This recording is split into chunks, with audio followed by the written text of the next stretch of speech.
pray. May the words of my mouth and the meditations of our hearts be acceptable in thy sight, O Lord, our strength and our Redeemer. Amen. So you may know that our texts that we read in worship are assigned each Sunday using something that is called the lectionary. We use the Revised Common Lectionary, which is a 3-year rotating cycle of readings that was put together back in the 60s and has been updated a few times since then. And it's something that is really nice sometimes. And then other Sundays, it's a little less nice. Personally, I think it's great that our readings are assigned for us. For one thing, it keeps our worship from being just me giving you my greatest hits all the time and only ever reading the texts that I really like the most, or maybe the texts that are the easiest to preach on.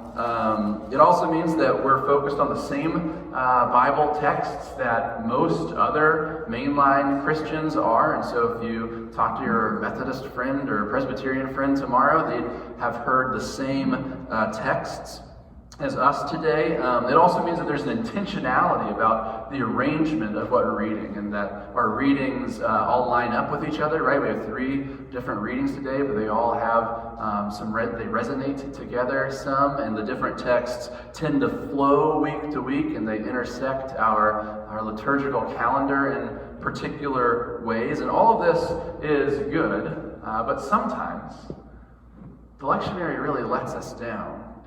And I'm sorry to say it, but today is just one of those days. Because right now we're marching our way through the Sermon on the Mount, this Matthew 5 Sermon on the Mount, which is arguably Jesus' most important thing that he's going to say in Matthew's Gospel. But because it's so long, we've got it split into chunks week after week. And so we don't have the full thing today, which does make sense because, we stand up to listen to it and no one wants to stand for too long. And if we hear too much of it, then it's a lot to try and to preach on or zero in on.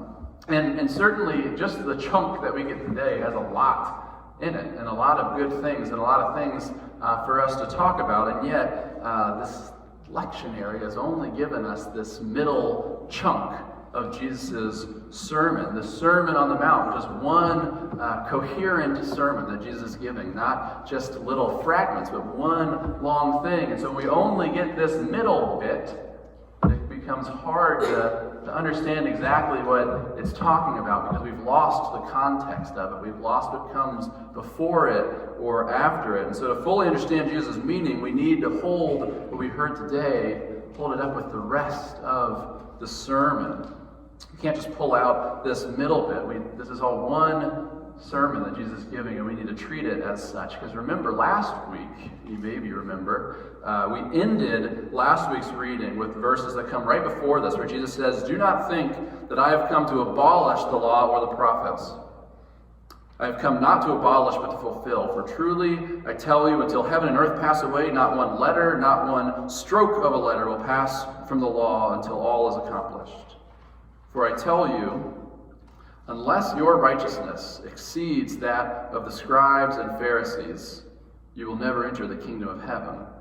And then this week, he jumps straight to, "You have heard it said, yada, yada, yada, yada. But I say to you, yada, yada, yada, yada." He does this pattern several times throughout today's text, which is directly tied to what he's just said before this, what was said last week, what our lectionary leaves out. Jesus is demonstrating what it means to hold righteousness that exceeds that of the scribes and the Pharisees, which of itself is a ridiculous idea, because scribes and Pharisees are like the most righteous ones. Righteousness is their thing. That's what they do. The scribes and Pharisees are the ones who hold the law as tightly as they can and don't let themselves break anything. They are the most righteous. It's what their whole lives are about. Their understanding of religion and the way they practice it is entirely based on being as righteous as a person could possibly be. And so Jesus says that we need to have righteousness that exceeds the scribes and the Pharisees. It's like he may as well say that we need to outswim Michael Phelps right? Or we need to sing better than Aretha Franklin, right? It's just things that it can't be done. We can't do it. You're not going to be able to do it. You're not going to follow the law better than the Pharisees and the scribes do. And then Jesus follows that up with what we read today, where over and over he says, "You've heard it said, but I say to you," and he quotes the law and the traditional interpretation of it, and then follows it with, "But I say to you this." He's not eliminating the law, right? He's not counteracting it or saying it doesn't matter anymore. Rather, Jesus is his "I say to yous" would best be described as intensifying the law. He's pushing the interpretation even further, moving past what the letter of the law dictates and instead encompassing what the spirit of the law is trying to teach and say. So it isn't just about not murdering people. It's also not lashing out at them in anger and not insulting them and not withholding reconciliation from them. It's not just about not committing adultery. It's about not objectifying people and dehumanizing others and failing to view them as full image bearers of God. It's not just about a man giving his wife a certificate of divorce so that he can go on doing whatever he wants, even though it might leave her high and dry in this culture and civilization. It's about viewing relationships as something that aren't expendable. It's righteousness that exceeds even what the scribes and the Pharisees are practicing. And so part of what Jesus is saying is, if you want to be saved by your own righteousness, then good luck. This is what that looks like. This is what that takes. Righteousness that exceeds even what you think the law means. Righteousness that is above and beyond even what you have imagined the law could be. Righteousness that doesn't just stop at the letter of the law, but includes the spirit of what the law is intended to say. Righteousness that pushes all the way to what God desires of us. And Jesus, as is typical, is right. Because if it's up to us to save ourselves through our own righteousness, then we are sunk. Because we're going to break our relationships.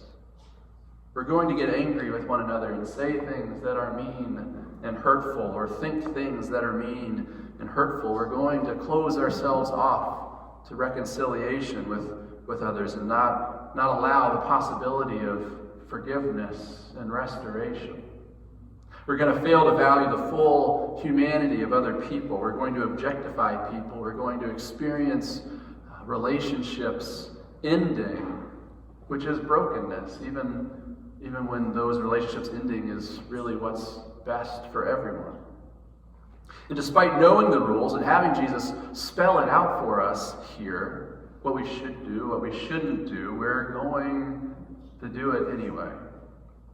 We're going to fall short. We're not going to live up to this level of righteousness. We may as well try to outswim Michael Phelps or outsing Aretha Franklin. Which is not to say that we shouldn't try. Jesus doesn't set the bar way up here just to show us that we can't clear it and then let us off the hook. This really is how we should interpret the law. This really is where the bar is set. This really is how we are called to live. We are called to strive for this level of righteousness, because this is what a life properly aligned with God and neighbor looks like. It's placing a premium on our relationships with one another and understanding and believing that the way we treat and caretake those relationships are the way that we treat and caretake our relationship with God. It's speaking lovingly to one another and striving to restore our relationships when they're broken. It's recognizing the God in others and working to name it and value it and illuminate it and foster it and kindle it in one another. It's honoring one another and caring about not just our own self-interests, but the interest and well-being of others just as much. And it's all culminated in what Jesus says next, which, of course, our friends in the lectionary have left out for us today. But if you looked ahead, you'd see Jesus says, "You have heard it said, you shall love your neighbor and hate your enemy. But I say to you, love your enemies and pray for those who persecute you, so that you may be children of your Father in heaven. For he makes his sun rise on the evil and on the good, and sends rain on the righteous and on the unrighteous. For if you love those who love you, what reward do you have? Do not even the tax collectors do the same? And if you greet only your brothers and sisters, what more are you doing than others? Do not even the Gentiles do the same? Be perfect, therefore, as your heavenly Father is perfect. You have heard that you shall love your neighbor and hate your enemy, but I say to you, love them all. Love even the ones who hate you and persecute you. This is righteousness that exceeds that even of the scribes and the Pharisees. That everything we do be rooted in love. That our singular focus for all things in life is fostering loving relationships with everyone, even our enemies. Or, as Jesus simply puts it, to be perfect. Be perfect, which feels about as achievable as outswimming Michael Phelps. That's part of Jesus' point, too, because the truth is that our salvation does not rest on our own righteousness. Which I will say again, because we can't hear it enough. The truth is that our salvation does not rest on our own righteousness. It's not up to us to be righteous enough. It's not up to us to be perfect enough. It's not up to us to earn our salvation or God's love. We don't earn it. We can't earn it. It's not something to be earned. It's grace.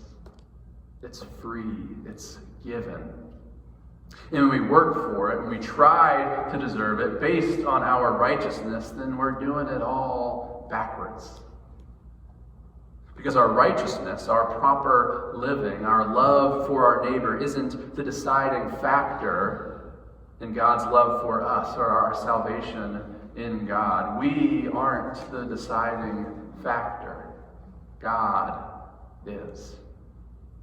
God is a God of grace, a God who pours out love on all people and makes the sun rise on the evil and on the good and sends rain on the righteous and on the unrighteous.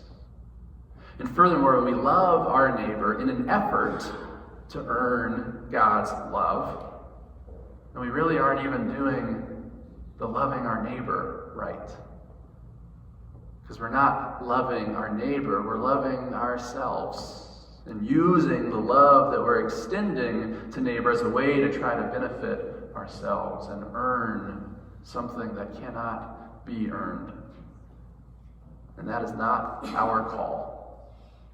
The call is to put aside ourselves and focus instead on others, on our relationship with neighbor and with God, on loving one another, on living in community and harmony with our neighbor, on forgiving those who need forgiveness and asking for forgiveness from those we have offended, on seeing the value and potential in one another, on believing that every single person is fully made in the image of our God, on celebrating with each other in our triumphs and grieving with one another in our losses, on equipping the least of those among us with lives that are full and rich, on not just loving people who are easy to love, but loving even the people who are hard to love, on seeing our relationship with God reflected in our relationship with each other. This is the call of Christ. Not as a means of earning God's love, but as a natural response to experiencing it. Let us be the light of the world and shine in each and every dark corner. Thanks be to God. Amen.